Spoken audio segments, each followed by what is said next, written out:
Transforming narratives, storytelling for equity, reflection, and empowerment. In our time together, we will share 2 storytelling techniques, offer you some opportunities to reflect on your own personal narratives as ECMH consultants, and brainstorm ways to add storytelling into your professional practice. Who I am and the stories I choose to tell have power to change lives. Starting with our own, it's important to take time to discover your story as an infant early childhood mental health consultant. Telling one's story deepens healing and resilience. Each of us is full of stories that are all worth telling. What, when, and how we choose to tell our stories evolves over time with our practice.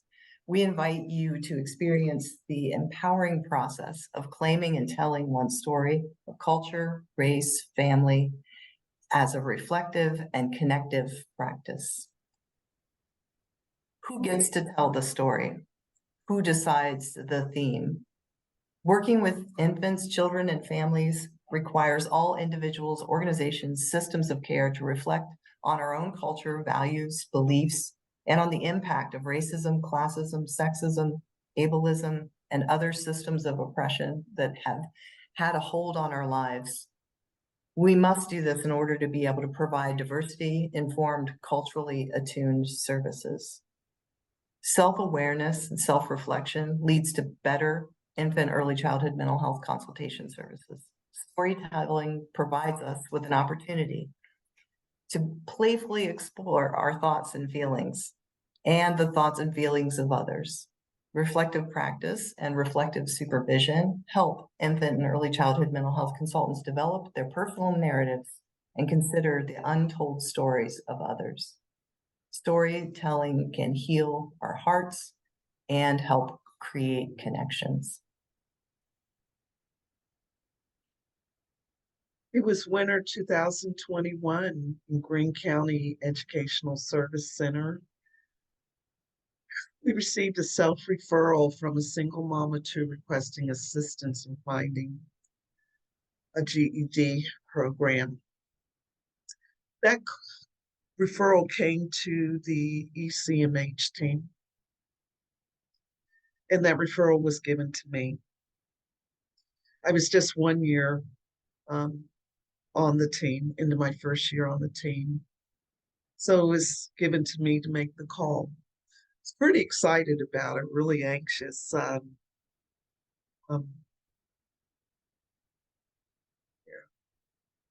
So I made that call. I made the call to the mother. I got in the room really private, got my pen and paper ready. This was my first call as an ECMH consultant. I made the call to Mom. Mom picked up the phone. And I introduced myself. I hope I didn't sound too overexcited. I think I did. Maybe I thought a moment, maybe I was just too much for the mother at that time, because she really wasn't asking some questions. I had to do a lot of teasing and a lot of pulling of information, because we don't usually get a call about GED programs, to the ECMH program.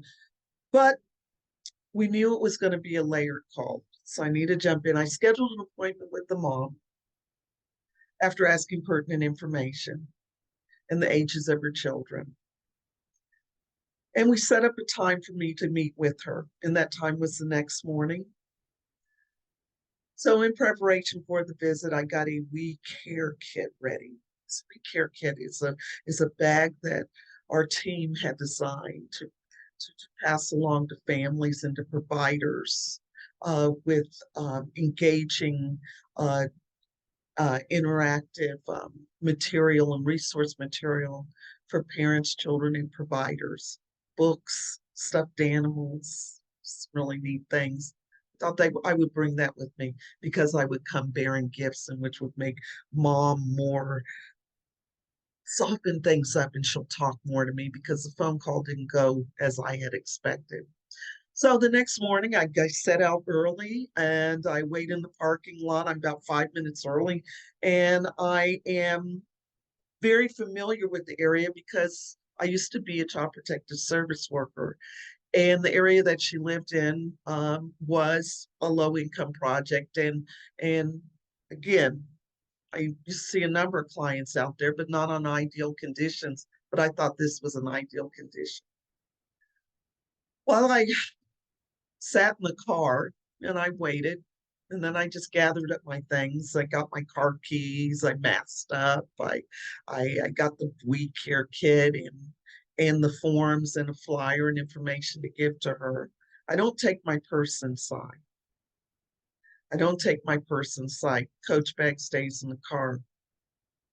That's me being sensitive to other people that might struggle. I don't like to show off. It's me, and I don't want it to be taken like that. I went to go, went in, knocked on the door. Door didn't immediately open because this was a scheduled visit. They were expecting me at 8. And I knocked for about 30 seconds. And then a voice said, "Who is it?" And I identified myself. And a woman opened up the door. She was still in her pajamas and still rather groggy. And I said, "Hi, Ashley. This is Lillian. I'm here for a visit, blah, blah, blah." And the woman said, "I'll go get Ashley. I'm her mother." And I'm like, she's a grandmother. She's a young grandmother, just like me. Just like me. I was a young grandmother. So I had to wait. 2 children came out. They were very friendly. They were pleasant. They seemed like wonderful kids. They didn't immediately just come to me and were talking. In fact, I rarely heard them talk now that I recall the visit.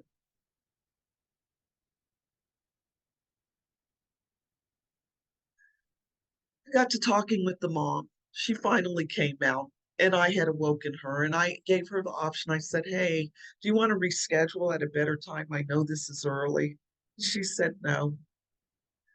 So I tried to pick up on the conversation where things left off on the phone call, and I was not having much luck with these open-ended questions. So I immediately started turning my attention to the grandmother. And it dawned on me, I said, I got a grandmother, I had the mom, and I had the children. So grandmother and I, we started talking, and her name is Erica, and she did say, I had early childhood intervention with my own kids. But actually, I'm the one that told Ashley to call. And the call was not about her getting a GED.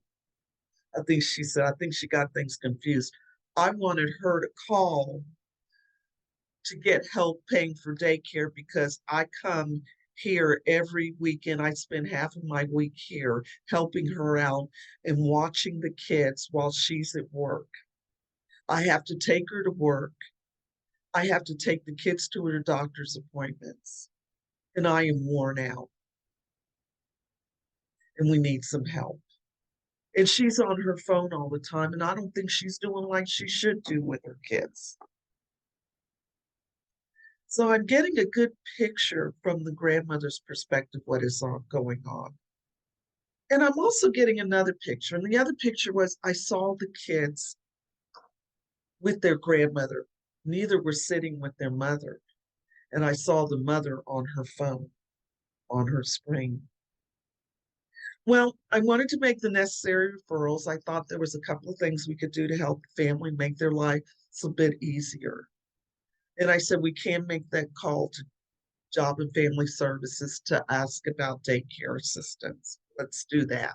That's what you guys are asking for. Let's follow through. But there are also other programs, and also to early childhood intervention.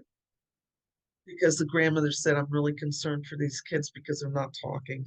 And one, I believe, is autistic like my son. I said, well, let's take care of that. On my way out, got what I needed. I said, okay. So I shared what was in the We Care kit. The grandmother and the children were like, oh, look. And a lot of the toys in there were what parents can do with their children is parent and child playing together. Ashley didn't seem interested until I pulled out little green dude. That's what my coworker Lindsay calls it, the little green dude. Pulled it out and I said, "Hey, Ashley, here, this is for you. This is a cell phone holder. What happens when you take the phone off?" Tells the baby. I don't think she caught it, but she was happy to have a cell phone holder. Well, I left, I went back, made the referrals.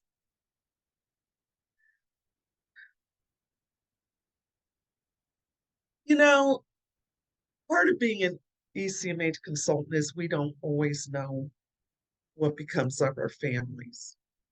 We don't know if how they're doing sometimes.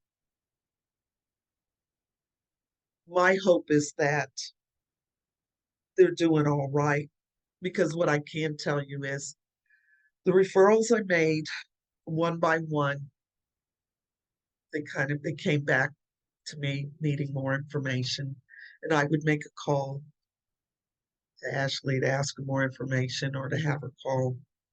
After a while, the phone calls became less frequent. Wasn't I wouldn't get an answer. So I really don't know what happened, but I do remember one thing. When I was in that home, they still had their Christmas tree up and the lights were still on. And the thing about Christmas and lights to me is the magic. And I want to believe that there was some magic for those kids in that home.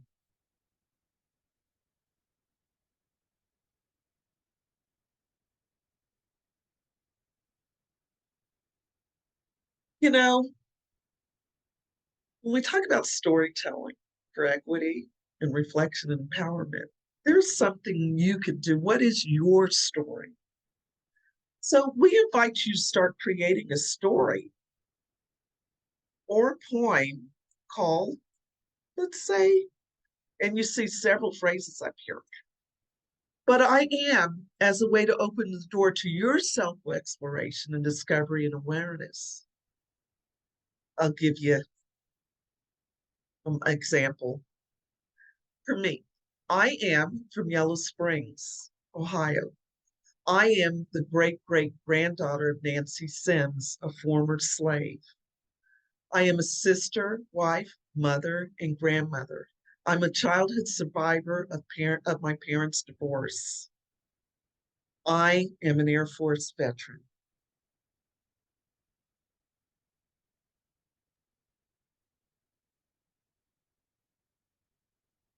There's no greater agony than bearing an untold story inside of you. So, creating a narrative regarding experienced trauma has long been a cornerstone of resilience and recovery. Some stories are heavy and hard to hear. With practice, you can help create a story that honors past pain and loss and celebrates the safety of the current relationships. One of the tools that we can use as infant and early childhood mental health consultants is the story hand. The story hand is a connecting storytelling activity for a caregiver and child to help a child name experiences and tame their emotions. Here's how it goes. You start at the pinky finger. As you massage each finger, tell the story of the child's life. The thumb discloses the stressor and at the same time reassures the child that he or she is safe and capable. Start with the pinky finger. Hold the child gently and firmly by the wrist. On each finger, pause and tell a story about the child's life. This little finger likes to run. This little finger likes to blow bubbles. This little finger likes to swing. This little finger likes to draw ladybugs. And then on the thumb, you describe the problem area or concern. But the thumb says, what about me? The thumb is worried it might not like going to a new school. Fold the child's thumb in and wrap the fingers around it and say, all the fingers say, you're safe. You can do it. We know you can do it. give a gentle squeeze to the hand to signal safety to the brain. This can also be a powerful and calming reflective practice for you as you practice infant and early childhood mental health consultation. So for your pinky finger, you can hold your hand gently. On each finger, pause and tell a story about your experience. It might sound like, I like to feel helpful. I like to listen to understand. I like to hear children laugh and play. I like being a difference maker. And then squeeze your thumb and describe the problem or concern. I feel upset when I see a child being misunderstood and mistreated. I'm worried that I may not be able to help this child be included and accepted for who they are.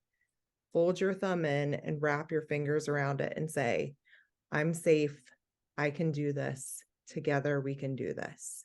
Then put your hands together.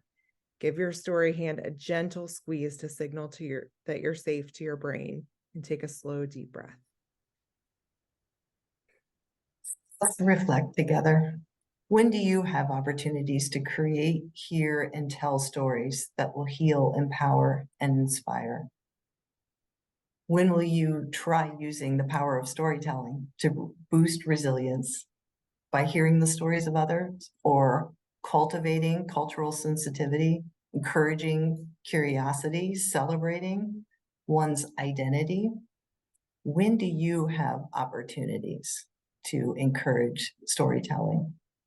We hope you leave this session with a renewed value for who you are and what you bring to the work, and a deeper understanding of how equity begins within us, and leave here with some ways to use storytelling to inspire others. This is the end. Thank you.